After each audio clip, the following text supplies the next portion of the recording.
Greetings. This is Tirra, your goddess guru, here to share a word of wisdom to assist you on your way to having a great week, self-realization, self-mastery. And what I'm learning is the more you know about the truth of who and what you are, the better your life will unfold for you.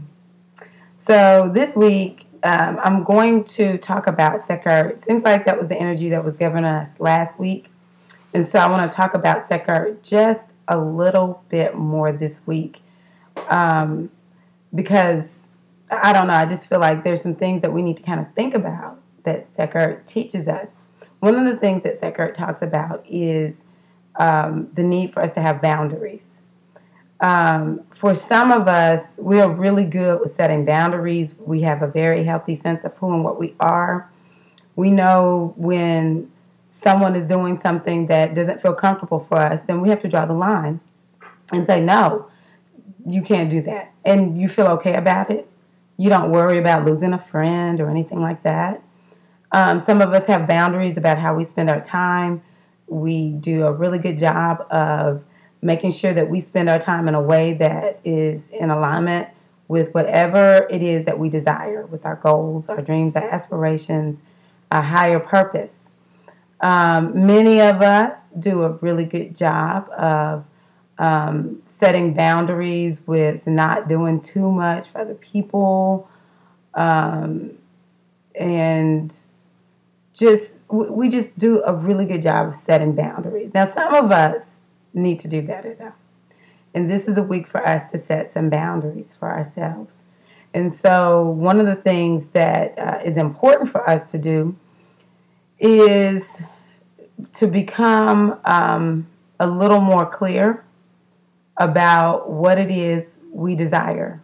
One of the things that, and I struggle largely with this, is structure. Many of us need more structure. When we have more structure in our lives, oftentimes we can do a little better at having boundaries because we know where we're headed.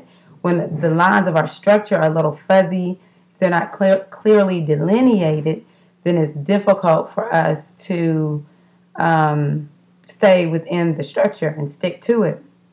Most of us don't like structure because it takes discipline. But it's really important for us to create a structure in our day. And I can say, honestly, I am really and truly talking to myself at this point. But I think many people struggle with needing a structure, not knowing what that structure is.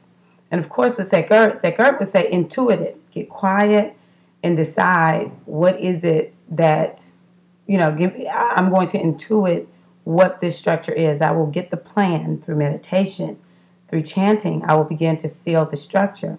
And so it's important for us, even if we feel like we can't deeply think, we're having problems with meditation, we can at least ponder. We can observe ourselves throughout the day and ask ourselves, where is it that I'm good with structure? Where are the structures in my life that are good? And then where are the structures in my life that, where the places in my life that lack structure? And so it's really important for us to create that structure because then we're not just free floating. I dislike the free floating feel. I really do. But again, a lot of it has to do with our spiritual power because I began to realize over time, Sekar, again, let me just refresh your memory, is the seat of our spiritual power. So we meditate and we chant to open up the spiritual power centers within our consciousness, our psyches, our beingness. And so when we walk in our power, you just do what you're supposed to do. There's no need to what? Procrastinate. Many of us may struggle with procrastination. And the reason that we struggle with procrastination is because we're not fully anchored in our spiritual power. We're not fully aware of our spiritual power. And so we don't know, or really, we're not sure if we can do what we feel like we're supposed to do. We're not confident that we can get the job done. And so it's very important for us to spend this week again chanting and seeking to connect with the power within. And sometimes I hate talking about the power within because it's you can't see it, and there's no clear way for me to tell you that you're there. All I know is you just have to go for it. You have to have a spiritual practice that opens your awareness to who and what you are, to what the spiritual laws of the universe are, and then you have to live according to those laws. Because when you know the truth of your identity, which is transcendent beyond your physical identity, and when you know the laws of the universe and you actually live according to them, you naturally feel your power. And you just have to continue. You have to be persistent in that. And so the more you connect with the power within you, you feel competent, you won't be doing a whole bunch of delaying. The structures that are created to get things done in your life, or that allow you to operate in a particular manner, it'll be easy to do that. It'll be easy to stick to the structure once you intuit what the structure is.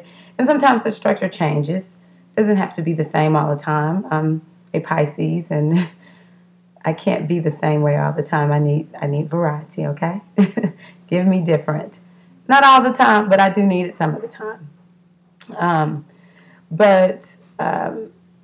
Going back to the beginning of what I was talking about, it is really important for us to have boundaries.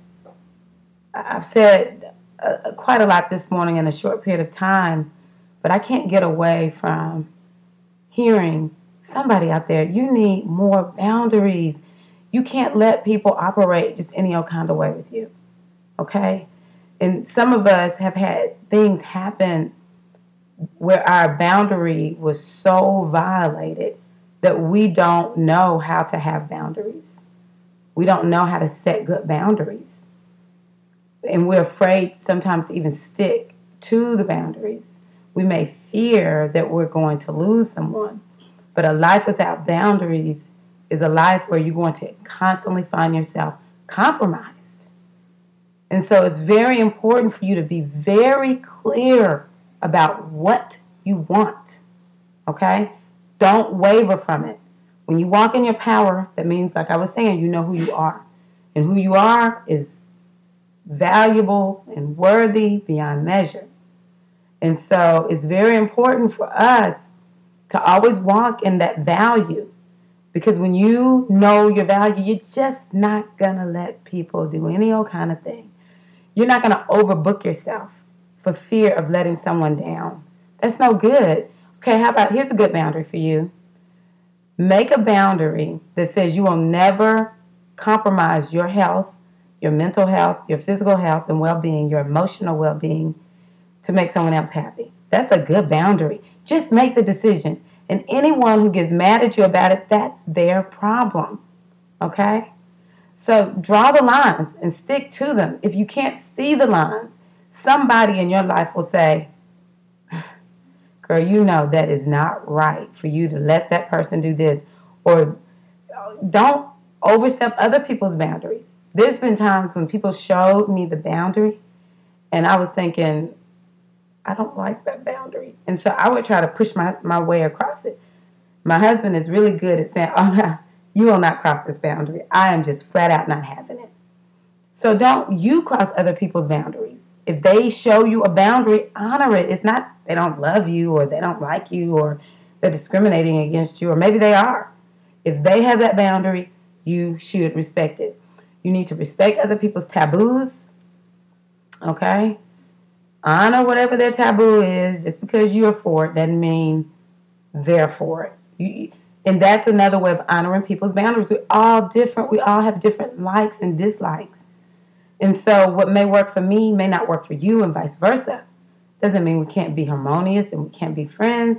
It just means you're standing in that space and I'm standing over here on a particular topic or issue. So this is a week that we need to honor our boundaries. Life is better when you have boundaries. so much more peaceful. You feel more calm. You're not stressed out. And the boundaries when it comes to relationships, when they start getting crossed inappropriately, it really creates a conflict in spirit. And you know when your boundaries are being crossed inappropriately, okay? Don't let it happen. We need more structure in our life this week. This week, we also need to continue to open up our spiritual power and operate from that place so that we're not procrastinating. Okay, so let us go ahead and be about the business of walking in our power so that we just live from that place. And it's so much more fun. Take it from me, a person who has had boundary issues and has been a great procrastinator, still struggle with that at times too. But I tell you what, I'm not as bad as I used to be. And life is much better. And the more I continue to choose to operate with boundaries and from my place of power, what happens is energetically I become more attuned to doing that than not. So you just have to behave your way sometimes out of a thing. And sometimes it's physical behavior. Sometimes it's mental behavior. You have to mentally work on yourself to make yourself choose a different way of thinking and feeling in your emotions. You just have to do it. I mean, some of this stuff is not going to magically happen. It could. But if you've been dealing with this for a while, baby, you probably just need to go on ahead and do something about it. Stop waiting, okay? No more procrastination, like we said. You have a great week, and I'll talk to you next week. Peace and love. Many blessings of the Goddess. Have a great one.